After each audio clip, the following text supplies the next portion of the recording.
अस्सलाम वालेकुम दोस्तों, आज फिर सुबह का दिन चढ़ने के बाद हम हाथ मुंह धोने के बाद सीधा आ गए अजवा होटल की दूसरी ब्रांच जरदारी होटल पर।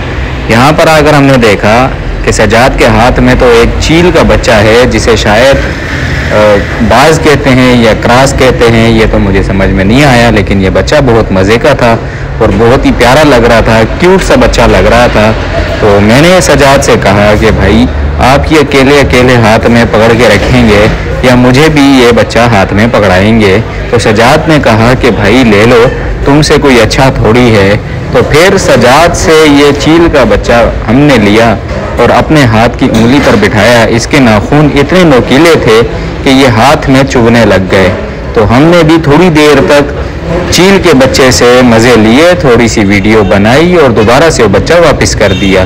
तो यहीं पर ही आज का हमारा शॉर्ट व्लॉग ख़त्म हुआ।